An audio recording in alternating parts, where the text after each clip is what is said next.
Okay, let's go back and read our sentence again and see what sight word we did not use. 3 big boats cannot go fast. The word that I did not use was blue or 2, but only one of them makes sense. Let's see. 2 boats cannot go fast. Does that make sense? No. Let's try blue. 3 blue boats cannot go fast. And yes, that does make sense. Okay, so let's go over, and right now we are going to see what the temperature is outside. Today's temperature, and here's our thermometer, and it's in Fahrenheit that we're going to do. And what's the temperature today, Mr. Edwards, on your cameraman, on your phone? My phone says it's 72 degrees. Wow, so it's 72 right now. So we're going to start at the bottom, and we are going to fill it into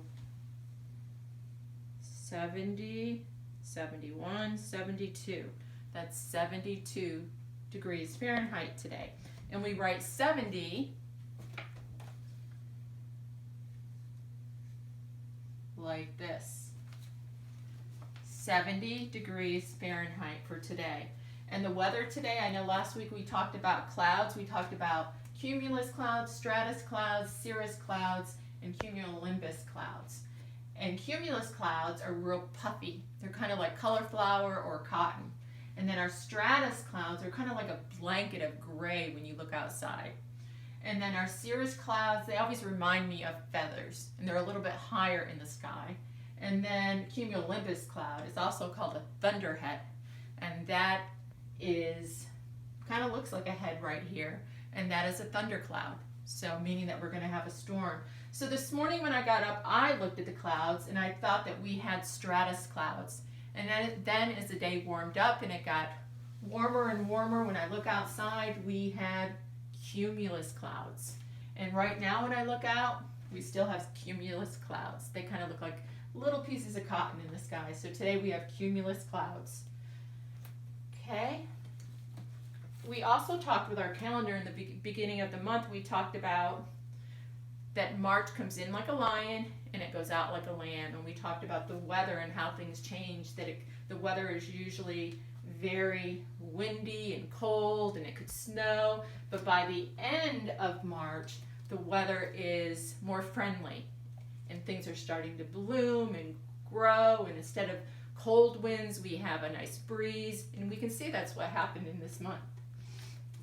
So I was going to read In Like a Lion, Out Like a Lamb. And it's written by Marian Dan Bauer. And it's illustrated by Emily Arnold McCulley. Let's see, where's my chair?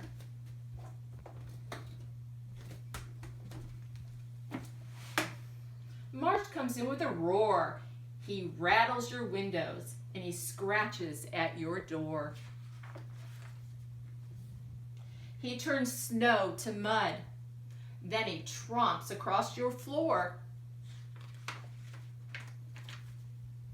March comes with winter clinging to his tail. He scatters sleet and sometimes even hail. Were you expecting spring? He snickers. Reach for your slickers. Means it's going to be some cold, rainy weather. March comes with a pounce and a growl. Just step outside and hear him howl. If you howl back, will he go away? Not very likely. This lion means to stay and stay and stay. Then, one soft morning, wind gives way to breeze. Buds pop out on trees, and the air is full of chickadees and bumblebees. That's what we're seeing right now. And the lion takes a whiff, and he sniffs, and he lets out an enormous sneeze. Achoo! And guess who comes riding in gliding in, striding in. On that achoo, who came in? The lamb. So, where will the March lion go? Will he wander to and fro, defeated and lost, predicting frost?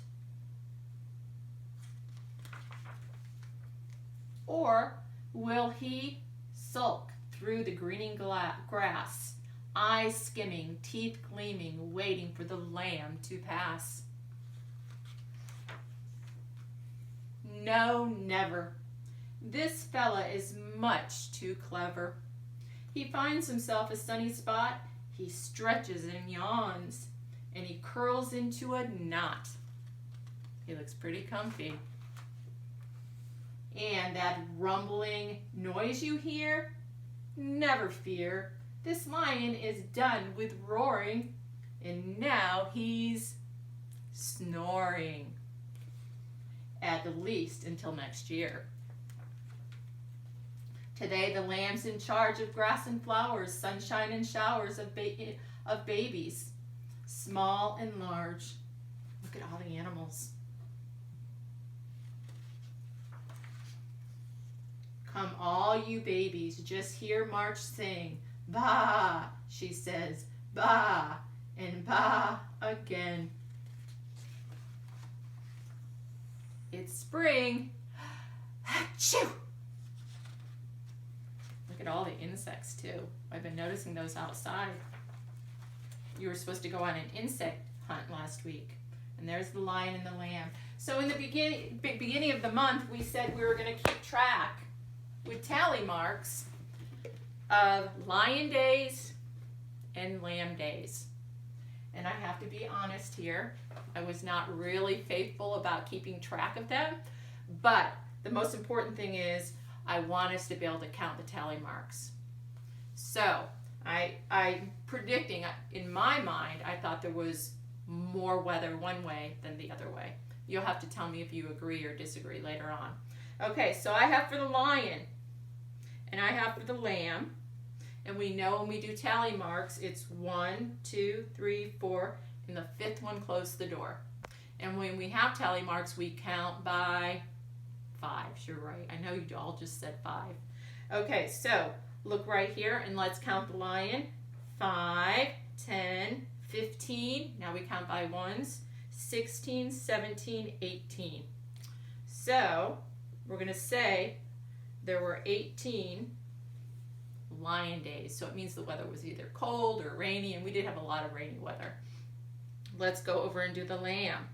The lamb again, remember it's 1, 2, 3, 4, fifth one closed the door. And so we have 5, 10, 11, 12, 13.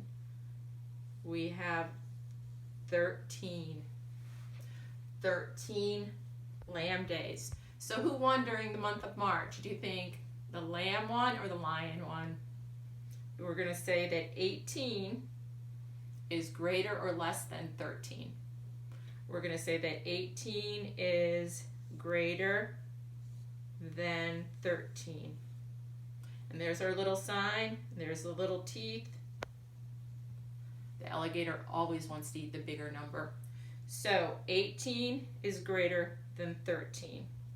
The other thing we can do to make sure that we have enough days is we can add these. So we're going to add 13 plus 18. I know that's probably really hard, but we're going to go 8, 9, 10, 11. And one more would be 31 days because there were 31 days in March.